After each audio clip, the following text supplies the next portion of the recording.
Hello and welcome back to another episode.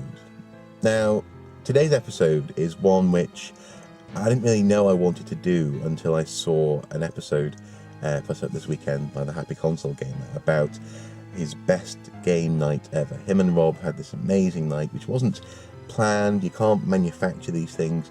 It just came out of the universe, and they were blessed with this wonderful memory of an evening together and playing an amazing game. And they wanted comments below, and I thought, well, actually, no, this is worth a video. This my particular evening, the one that came to me as I was watching them, I just thought, yeah, I know exactly what they mean. And this particular night was a night spent playing Gears of War, and we'll come back to it in a moment, but the setup is important. It was that time of the year when, and if you've been to school or to university, you'll know exactly what I mean, but particularly in university, we're in our third year, our final year, and we've just finished all of our exams. They're all done and out of the way. There's no work to do. We're not on timetable anymore, but we are still sort of in term, so we can't really leave just in case we're needed on campus or something. So essentially, most of the university is stuck in the city, and essentially all we've got is time and money to kill and waste. So, well, not all that much money, but a bit of money. And this particular night, it came in that sort of circumstance when it was just one of those glorious summer days and summer nights when there's nothing to do, nothing better to do, nothing to do other than to try and enjoy yourself. And if you're not careful, these kind of nights, they just sort of slip by you. You go, oh, I've got a night to kill, brilliant. And you find yourself trying to make decisions all night, and it never quite comes off. And thankfully, on this particular night, we decided to just play a video game. Not video games, not sort of have a match of, I don't know, FIFA or something, and then move on to a fighting game, and then move on to... No, we decided that we wanted to play the campaign of Gears of War. Now, the house that I was living in, 4 or 5 guys living together, we bought an Xbox together, Xbox 360. And I think one of the guys had it in the end. We sort of bought him out, or he bought us out. He gave us our share when we all went our separate ways. But on this particular night, the Xbox was all set up downstairs. There's plenty of beer in the house, and we had Gears of War, and we played it on and off, mainly during actually stress-busting evenings, as it were, during our exams. But now we had nothing better to do than to really tackle this campaign. And me and my housemate and friend Joff, J-O-F, that's not his name, but that's what he's known as. We just had the most wonderful night playing this game. So obviously throughout the course of the night we were drinking, so there's lots of beers, and they sort of gathered around our chairs, a bit like sort of crustaceans on the hull of a ship. This sort of bit by bit building up. We were sort of an island surrounded by metal and glass, or islands rather. We each had a chair, and we're both sort of facing the TV, and that was our world. We didn't even notice that the sun had set and eventually rose through the course of the night. We were just so invested in this game. And really, Gears of War is the perfect game to do that, because even the developers said that they wanted to create a really solid, good old-fashioned multiplayer co-op experience where you're sitting with your friends and you decide to go through the campaign, and that's exactly what we did. And it was brilliant because first of all, obviously, you start off as Dom and Marcus. I've forgotten who was who in the prison, and you sort of learn by going through the tutorial bit. You learn a little bit about how you're going to work together, how you're going to talk to each other. And actually, as the evening went on, we developed a really good, slick, and efficient communication strategy where essentially we'd be saying things like, okay, I'll cover your flank, or I'm going up the left flank, or need some help here, or retreat, or help me. This kind of, obviously everyone does that, but we became very efficient at it, and essentially we started to feel like a little military unit. And it sounds really stupid, I know, but that's what this game did to us that night. And it's helped along by the fact that you've got characters like Coltrane and Baird and these guys who turn up, and they're swearing, they've got banter, they've got their own little backstories, and you feel as though you're in this unit and you're going through a day or a couple of days of hell together. and me and Joff essentially ended up feeling like that as the night wore on. So at one point, this is a spoiler in case you haven't played it. At one point, Kim, for example, the dramatic death of Kim. I won't go into how he dies just in case you haven't played it. But if you have played it, you'll know what I mean. The dramatic death of Kim, the sort of the unit leader, the sort of the jock almost, the all-American kind of style guy, plays everything by the book.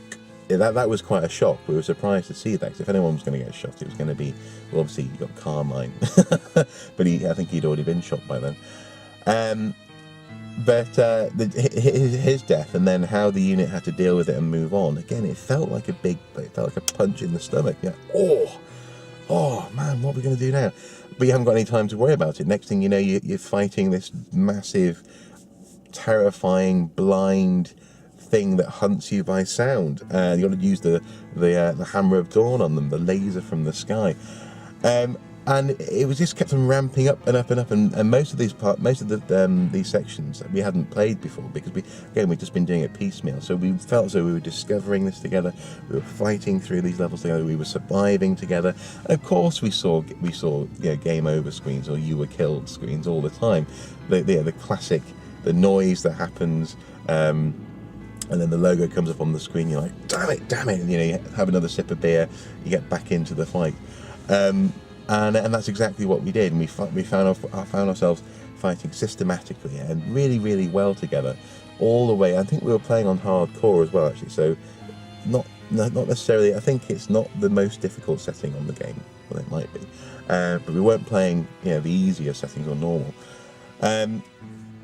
All the way along, we finally find ourselves on the train, and you've been through the light mass bombing, you've been to Marcus' father's mansion. It's been a heck of a ride. You bumped into characters like the guy at the gas station, the stranded people in their villages and this kind of thing.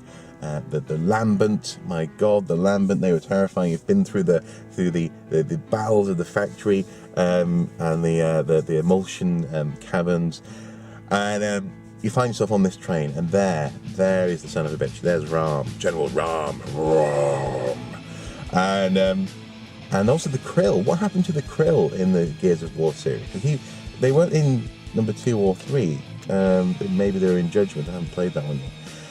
But anyway, there's Rahm on the train, and we fought our way through the train again, maybe died a couple of times, and this beautiful moment happened where we're both rather drunk, but also we're both just determined to kill Rahm, because Rahm killed him, and it happened really, really quickly. It happened. We were so slick, so smooth, so good at avoiding everything, all the attacks and just shooting the head and all that kind of thing. The guy died almost too quickly, and we found ourselves a little bit disappointed. We were like, oh, is that it?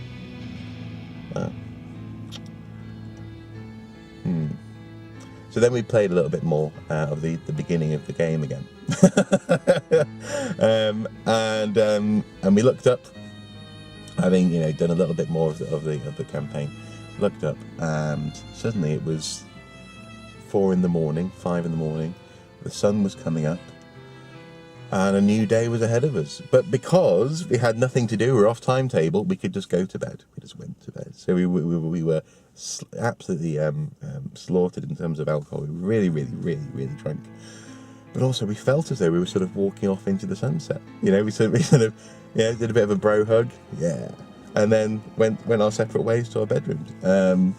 It could have been the end of an action film where you've got the sun rising, they've just blown up the city, but the guy in the string vest and the guy who's got massive guns and guns, they go and then walk off into the sunset. That's exactly how it felt. So we sort of felt as though we were walking off maybe at the end of a Vietnam movie or something. And we've been through hell together, and we've survived. And it's so strange because I haven't really experienced that since, and I think it was partly the game, partly the setting, partly the person that I was with, partly the alcohol, and partly just that wonderful time of the year when you've got nothing else to do. All you need to do is find a good way to kill time, and that's exactly what we did. It was an epic campaign, and I've gone on to play the other ones. I actually played Gears of War 2 quite a lot online with him because we were in different cities by then. And I played Gears of War 3 on my own. Sadly, we haven't been able to really do online co-op. But I'll never forget it. It was a wonderful game night. Probably my best ever in terms of just. And I think Rob Mann put it best in that video where he said you can't manufacture it. It just happens. Maybe the stars in the right position. Maybe you had the right thing for tea. Maybe you're just drinking just the right enough of beer.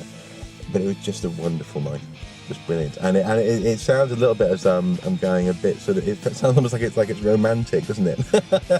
And I suppose in that sense it is. It is a romantic night. It's the romance of things working beautifully, working really, really well together. We're good friends, but I don't think we were ever in love with each other. But we certainly were in love with that night, and we worked so well together. It was just brilliant. So yeah, to this day, it feels as though he's my war buddy. It feels like we went on that campaign together, and it's great. It's a wonderful thing that computer games can do, and I'll never forget it. So there you go. Hopefully this has been interesting, and hopefully you guys know exactly what I'm talking about. Hopefully you've had that kind of wonderful game night before, and it was just a pleasure listening to the Happy Console Gamer and Rob talk about theirs.